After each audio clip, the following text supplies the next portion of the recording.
Good morning.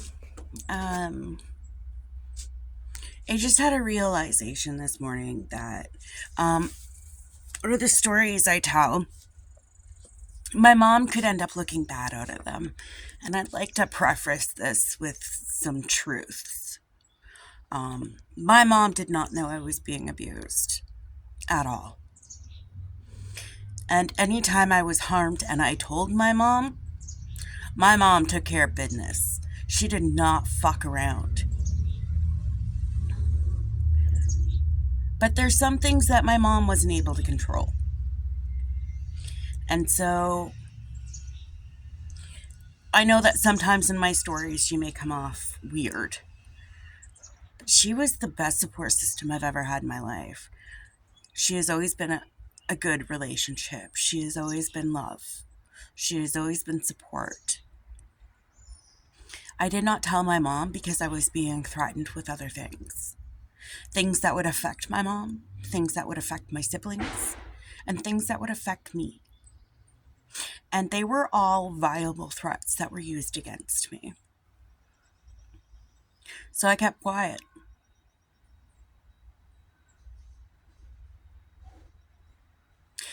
The stepfather, John Doe 1, his favorite threat was my sister. There's something in her life that she didn't know at the time, and I found out. And it was used against me as a threat. If somebody found out, all of this bad stuff would happen. And it was a plausible threat, like genuinely plausible threat. And it kept me quiet. 13 years. And I recently told both my mom and my big sister that despite everything, I would do all over again. I would live through all of that torment, all of that hell, all of it, because that gave me my siblings. My siblings are bright spots in my life. From my oldest sister torturing me, locking me in boxes, throwing me downstairs, chasing me with wooden spoons. I mean, I will always say, I deserved most of the beats I got from my older siblings. I was a horrid little child, and I would always use tattling as a threat against them because I was the youngest. But honestly, I think they just let me do stuff because they genuinely didn't mind me for the most part. I mean, siblings all fight. Siblings have good days, they have bad days. And yeah, sometimes we might have been extreme with one another, but you need to remember, we were all children of abuse. We all have different coping mechanisms. We all have different skills. And that's okay. My mom, she's one of my heroes. For a large chunk of my life, I wasn't allowed to ask things of her. She was called the yes machine for me and my sisters because she thought we should be able to live. She thought we should be able to have friends, do things, learn, have experiences. As long as there was some sort of safety backup. My mom always made sure that I made sure there was a backup for me. Always.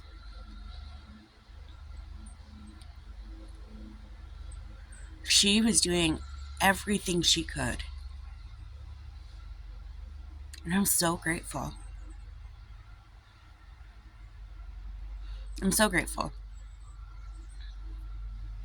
And I know that I've always chosen to try not to give her ultimatums. And I believe I've given her ultimatums on John Doe 1 and John Doe 2. But I didn't for John Doe 3. And I didn't for John Doe 3 because I'm an adult and I'm living on my own and I don't have to deal with them. That's on her. And her and I don't have to love the same people. And my stories are mine. They are not hers. They're not hers. I love that my mom has a desire to love unconditionally. She taught me that I don't get to put strings on love. I have always known that love is unconditional. It doesn't mean when love is unconditional that we need to accept certain behaviors from other people. Because we don't. We genuinely do not have to put up with that. And my parent taught me not to put up with this bullshit. My parent taught me not to put up with abuse. My parent told me to start using my voice. To use my voice and say my truth. How many moms do that? Hopefully a lot more than I think. Not all moms are great. Some moms don't have a maternal instinct and some moms harm their children. Not all dads are bad. Not all dads leave. My dad wasn't bad. He was just immature. And he grew up. He had to grow up really violently, just the way I did. Unfortunately for him, he had a very charmed life until me. European family, the baby, and I was his only baby. Now that side of the family never made me do anything. They always pampered me. They always spoiled me. I always was spoiled from my dad's side of the family. Always. And it didn't always make me feel good. Because if my sister was home, I wanted her to come with me. And it always made me sad that she didn't.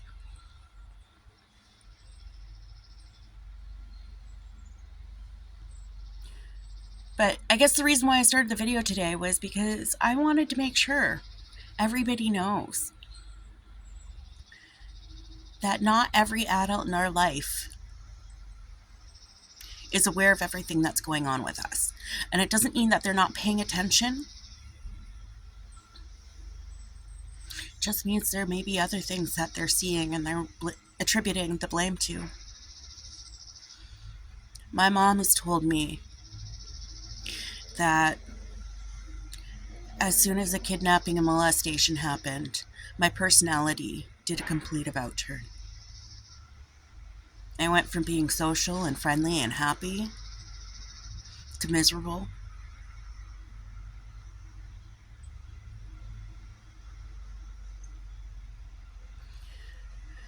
Traumas change people sometimes.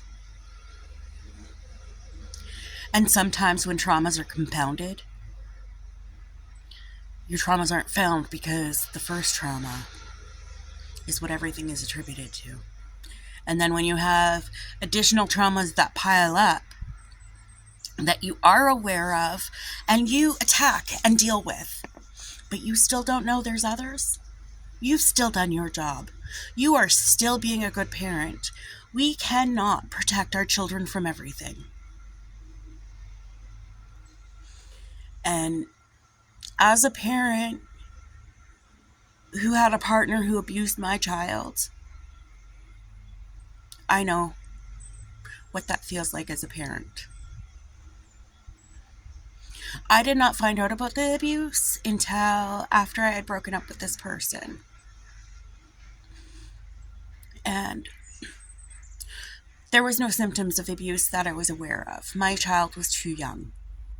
Me and this person split up when he was about 2. And I found out that he used to leave my son abandoned, sitting in dirty diapers for hours on end, refusing to feed him, refusing to do any genuine care. He would lock my child in a room as an infant and abandon him. And then just before he had to leave to come see me, he would go in there, change my baby, play with him, feed him, make sure he was all happy and content, and then bring him home. I had no idea. It's probably lucky for the person that abused my son that I didn't have an idea until after. Don't hurt children. Don't hurt people. It's very, very simple. Don't harm people. Now, emotionally, we are all guilty of doing things that harm somebody else at some point in our lives. None of us are perfect. None of us. But what we can do is grow and change. How can we be better? How can we get better? How can we provide a world where we want our children to grow and thrive in? That's what I want. But I also want to get rid of the stigmas of mental health, the stigmas of rape culture, the stigmas of abuse culture. They're not necessarily cultures. What they are is they're a bunch of harmed people relearning how to people. And we also need to learn how to have grace and kindness for ourselves. We're in a society where time is money, where everybody wants things fast and they want minimum effort, maximum results. And with our brains, we don't get that choice. It's just the way it happens. We take it or we leave it. So my takeaway from this video is just a reminder. We don't know what's going on in everybody else's lives. We don't know what's going on in our parents' lives. Let's try to have a little bit of grace for everybody. Okay? I hope you guys have a good day.